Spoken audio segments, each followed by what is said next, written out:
What's up? What's up? It's your boy Sneaky Q. We're back again with Mop Magazine. I got a special guest for you guys today. MC, female MC, straight from the Dade County. Hey. Dade County. Lala, how you doing today? I'm good. How are you? I'm doing well. I appreciate you coming by, spending Thank some time. you. You know, you're here again for the A3C Music Conference. How's that going for you? It's actually going really good. Doing Really Doing good. Busy. So let me ask you this. Tell me about the experience as far as like the A3C. Like, when you come here, what do you expect? I expect greatness, great artists, great music. You know, that real hip hop, Southern hip hop type vibe. Definitely. It's kind of like a lot of different events mashed in one. So you go and you get different elements of music. So do you use it for more network purposes, or do you use it maybe to kind of like promote your music, promote yourself? Obviously promote yourself. Right. But like, what are some of the main purposes for it, like you feel? It's actually a number of things. It's those two. Also to be aware of your surroundings, the other artists, the other upcoming artists. You know, it may be an artist from Miami that's here that I don't even know. So, you know, it's just mainly just networking, I would say. Yeah. All right, so you come from like a long line of like, you've been doing this music thing for like 8 years. Yeah. 8 years, jump right into it. You know, you started off as a dancer. Yes, you know, funkin'. So you pretty much been in it for a minute. So over the years, what have you learned? Like I would say, like one of the key things you've learned so far that's kind of like aiding your process and your success so far. I would say definitely you have to have drive. You have to not expect people to give you anything. Definitely. You have to expect to put in that work because honestly, it's not an easy thing. People may look at it and say, okay, well, you just write rhymes and you just rap, whatever. But it's not easy. It's not an easy thing. You know, you have to make actual records. You have to actually, and when it comes to me, I actually learn choreography. I have to actually rehearse with dancers. I actually have to get on stage and almost pass out to do, you know, a lot of the things that I do. But I would say mainly discipline and making sure you know what you want to get at, because nobody gives you nothing. So I feel like with the dancing part, you know, like you said, the choreography, you know, learning the different dance moves, that means like you have to have a rigorous workout plan. Right. You know, so that means you got to be like in the gym, like right. All right. So tell me, you're usually like routine as far as like working. How long are you usually in the gym? About an hour and a half. Yeah. Do you focus more on cardio or like more like?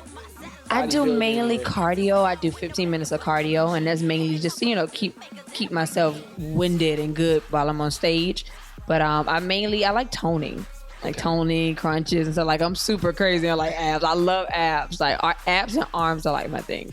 Okay, so that's pretty much how you go. Like that's their hour consist of. All right, so with your music, you just released an EP. Yes. How's that doing? Like, you know, what kind of buzz is it creating? It's actually really good. That was my first EP, and I actually went in and I was like, you know what? I want to give everybody a little something of everything that I do. You know, a little bit of the singing, a little bit of the rapping, a little bit of the crazy fast rap style I do sometimes. Yeah. So it was just like a mesh of one, but it's actually doing really, really good. People have their chosen ones, and surprisingly, a lot of people choose the ones that I'm doing more singing and rapping together. So I was like, yeah. But that's what I was gonna say. Like, you're so versatile. You know, like you can sing, you dance, right? You know, you rap, you write all your music. Yep.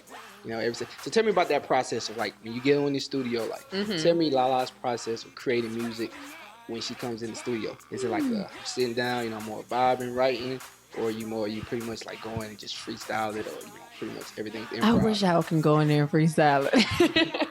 Actually, no, and it's actually a little weird for me to say. I don't know if a lot of artists go through it, but I'm not one. I don't like to write around anyone.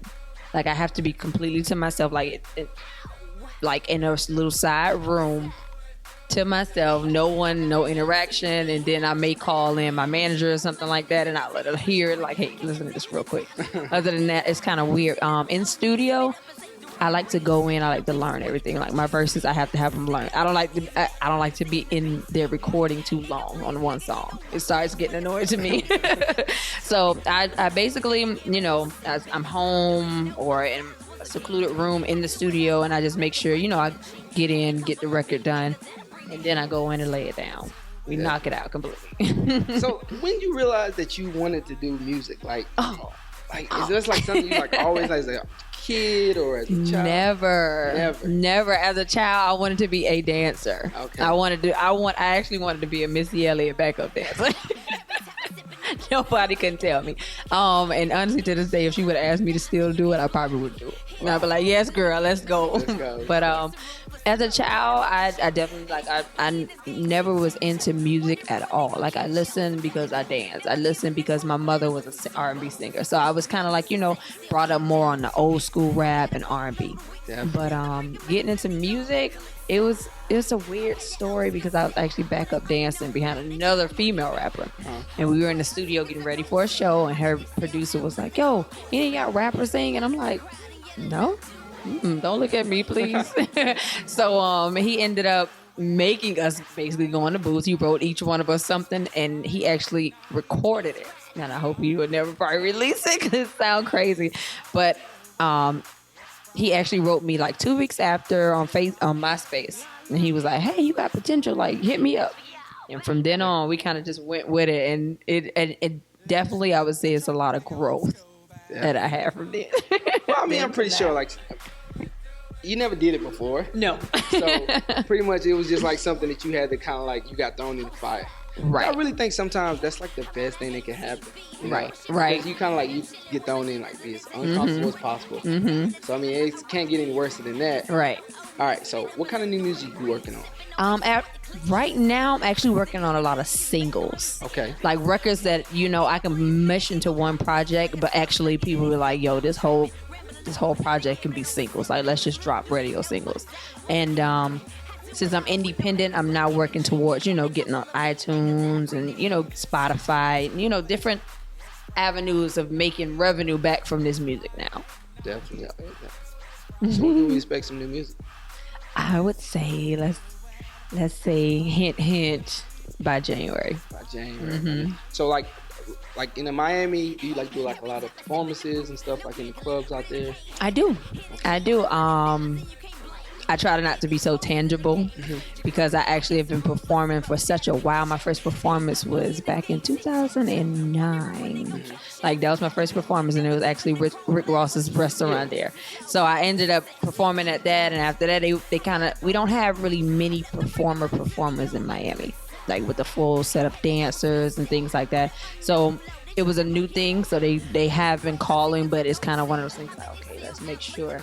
It's the correct events, the correct venues, staging is correct and everything. So I would say I've had my run in Miami. Now it's time to expand that brand. I bet. So have you been trying to book shows elsewhere? Like obviously Atlanta would be like a good place for you. Right. They always have different open mics. Also always have different events where artists come and perform. I mean, that's the best way to kind of like get your music out. Right. I definitely want to come here and perform. Do you feel like Miami gives you the best chance to, get to where you want to go? Or honestly, I don't. And that's me. In all honesty, I love Miami. I was born and raised there. To the end, I would love that place. But musically, I don't feel like in my genre or my type of artistry, I have to definitely get out of there. So what would you feel would be your next step? I think here. I mean, we might be here.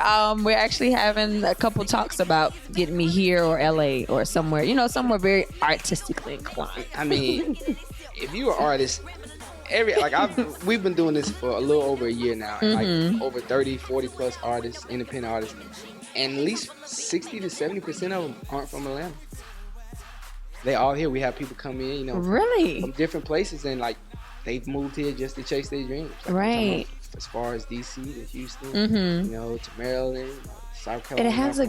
It's a great feeling here. Like it's like a weird atmosphere. Like it reminds me of home, but it's also different. And it just seems everybody just seems so driven. Like when you speak to people, and you see people like, oh, he is doing his thing. It is. Everybody's selling something. Everybody's selling something. And I mean, it could be good, it could be bad. But I think that's one of the key things I like about it too. Is just it kind of like always keeps you on your toes. Always keep you hustling. Because there's always somebody right next to you. They might not be doing the same thing you're doing, but they're hustling and selling some type of product. Right. So, all right. what I want you to do now, I want you to tell us where we can find your music at, Instagram, all your social media and stuff like that. To my audience. It's pretty simple. Musically, I'm super in tune with Audio Mac, so it's Audio Mac /artist /Lala LALEH. Instagram and Twitter at Lala Music LALEH. Just make sure you always add the H. Facebook, We Want Lala. We Want Lala. If you need to contact bookings, We Want Lala. They're pretty simple. They're just between We Want Lala and Lala Music. How big is it that you feel like social media is to like music in general? Oh, it's huge.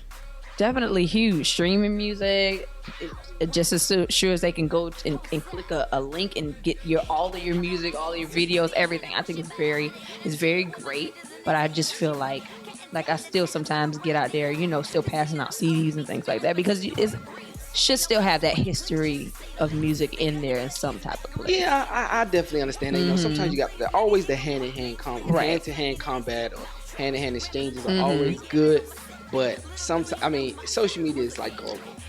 It's global. Right. So you can't beat that. You can't beat that because look at it. If you're gonna be passing out cards or passing out CDs and stuff, that's only in Miami. It's only some portions and stuff. So that's not, you haven't even gravitated like a percentage of all the people you want to get to. I know you just don't want to be like a Florida artist.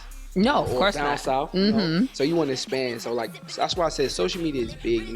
And it's all about building a brand, which I think you understand. Right. With you being young, you seem more mature and everything. I think it comes with you being, in the industry so long, opening up with acts like Flo-Rida and Rick Ross and stuff like that. So I just got one more question though. What was the experience, just like working with and dancing for Flo-Rida? Like how did that kind of like help you more than anything? It was so fun.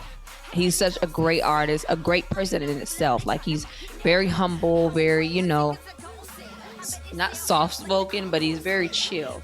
And, being around that, it's very humbling to be around a person like that because, a lot of artists aren't like that naturally, and he's naturally like that.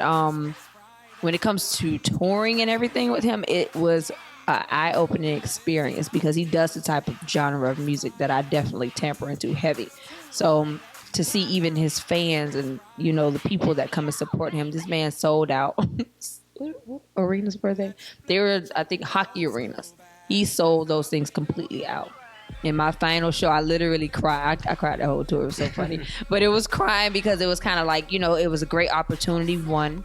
Two, it was just looking and putting myself in his shoes to say, okay, this can possibly happen. Like, this man he was around the corner from where I grew up. So, just to see him come from here and now he's here and I'm going in the same direction, it kind of just, it made me a little sensitive to know that, okay, this is very possible. And this is in Canada. This is in freaking Dubai. This is, places that we don't think to say, okay, we going over there. No. But it was great. This happened so quick for you. Like you was fresh out of hospital. Like, you were still like a baby. You still was depending on mom for everything. I know. So I know it was kind of hard on her, kind of like seeing you go different. She actually was very scared. Very scared. She actually just told me that she was super scared when I got over there. She was like, don't drink too much, don't take anything from anyone. Like she was just really scared because that was my first time away from home that long period of time. Like she's always there. She's also my manager, so she's always there now for everything. So that tour was kind of just like a separation anxiety type thing. I would call them every day like, what y'all doing? I bet it was. So if you can if you can kind of like describe yourself as an artist, as a person, how would you describe yourself? Hardworking, definitely as an artist. I'm all around fun person. I make fun music. I'm a people person, so I like to interact. I like to, bring myself forward. Like I'm super not hitting at all. Like as an artist, I like to portray that in my music. Make sure everybody is kind of. It's like a personal thing, not just like fans. Like I don't even like to call my supporters fans. Like it's to that point. Definitely. Well, look, I enjoy talking to you. I enjoy chatting with you. Like we wish you the best of luck. I think the sky's the limit. Just keep working hard. And if you ever, make that move to Atlanta, we're always here. We do a lot of things in the city. Right. You come knock at your door. Come knocking at this door, man. We'll definitely take care of you, man. So thank you. Thank you. Best of luck. It's your boy Sneaky Q, beautiful Lala, straight out of Dade County. Hey. Already, man. Until next time, peace.